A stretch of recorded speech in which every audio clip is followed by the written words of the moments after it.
그러니까 그런 남자들한테 시집가는 여자들은 다 갈만한 이유가 있으니까 가는 거야. 제발 헛된 꿈 좀 꾸지 마.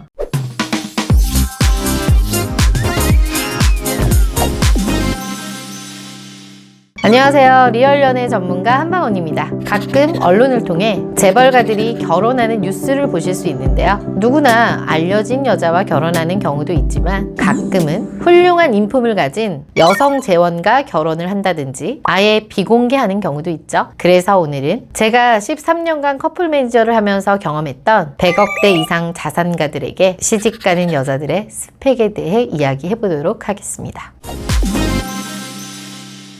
첫 번째, 헉소리 나게 이쁘다. 미치도록. 정말 같은 여자가 봐도 얼굴 굿, 몸매 굿, 예쁜 게 그냥 단순히 예쁜 게 아니에요. 정말 고급지고 귀티나게 예뻐요. 이 첫 번째 유형에 해당되는 남자들의 경우 아무래도 경제적으로 풍요롭다 보니 여자의 직업적인 측면보다 얼굴이나 몸매, 나이 등 외적인 부분을 중요하게 보는 부분이 많습니다. 흔한 말로 같이 다닐 때 내가 어깨에 힘 쫙 들어갈 수 있는 돋보이는 여자를 찾는 거죠. 주위에서 나의 경제력뿐 아니라 다른 의미로 능력남 취급을 받게 되고 특히 자연미인일 경우 자녀까지 외모가 좋을 가능성이 높기 때문에 훗날 주위의 시선을 한몸에 받을 수 있습니다. 두 번째, 방송 직군의 여자들. 경제적으로 안정되다 보니 외모를 중요하게 보는 분들도 있지만 유독 주위의 시선을 의식하는 분들도 있습니다. 돈 있으면 예쁜 여자는 내가 선택할 수 있지만 직업은 또 다르니까요. 그러다 보니 두 번째 유형의 남자분들은 아나운서나 쇼호스트, 기상캐스터 등 약간 예뻐 보이고 환상을 가지는 직업을 가진 그리고 대외적으로 알려져 있는 거기에 소개하기 끌리지 않고 이런 직업을 가진 여성들과 결혼하는 유형입니다. 스튜어디스를 남자들이 좋아하는 것처럼 방송에 대한 커리어 또한 환상을 가지기에 충분하죠. 특히 아나운서 직종의 경우 예쁜데 특히 지적 능력이 뛰어나야만 가능한 직업이라는 인식이 있고 미인대 출신 여성분들 중 아나운서를 하는 분들도 있기 때문에 외모뿐 아니라 내적으로도 훌륭한 여성을 찾는 분들입니다. 여기서 흔히 말하는 졸부가 아닌 어느 정도 사회적 지위가 있고 집안이 좋은 남성분들은 단순한 아나운서가 아니라 여자 측의 집안이나 살아온 환경 등을 고려하는 경우도 꽤 많습니다. 세 번째,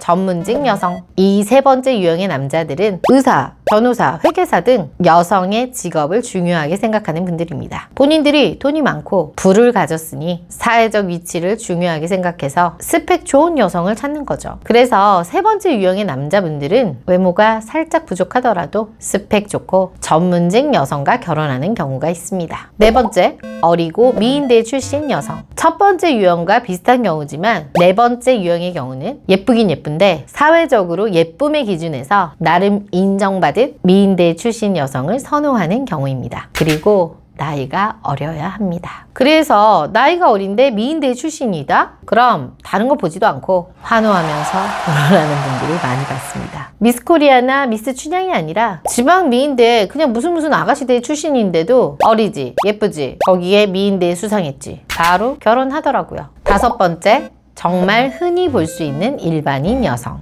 조금 이해가 안 되시죠? 하지만 드라마 같은 일들이 실제로도 종종 있습니다. 앞서 말씀드린 네 가지 경우만 있는 게 아니라 주위에서 흔히 볼 수 있는 조금 예쁜 흔녀인데도 100억대 자산가와 결혼한 여성들이 있습니다. 이런 여성과 결혼한 남성의 유형은 100억대 자산가이지만 집안이 좋거나 사회적 지위가 있는 게 아니라 학력이 낮거나 어떤 한 부분에 컴플렉스가 좀 있는 남자였어요. 돈만 보던 이 여성분에게 사회적 지위가 있고 집안 좋은 100억대 남성분들을 소개했더니 이 남성분들은 만남을 하고 나서 하나같이 여성을 거절하셨습니다. 하지만 100억대 자산가인데도 학력이나 다른 부분이 부족했던 이 남성분은 오히려 이 여성을 좋다고 하더라고요. 본인의 환경이나 삶의 방식들을 생각해보고 이런 결정을 한 것 같습니다. 이 여성분은 올커니 생각하고 몇 개월 안 돼서 바로 결혼을 하더군요. 오늘은 100억대 자산가들에게 시집가는 여자들에 대해서 알아봤는데요. 100억대 자산가들이 제가 오늘 말씀드린 5가지 유형하고만 결혼하는 건 절대 아닙니다. 일반 직장인분과 결혼하는 경우도 있고 누가 봐도 왜 저 사람하고 결혼하지? 라고 생각하는 분과 결혼하는 경우도 있어요. 하지만 제가 13년 동안 커플 매니저를 하면서 소개했던 경험이라서 아예 없는 사실은 아닙니다. 지금까지 한방원이었습니다.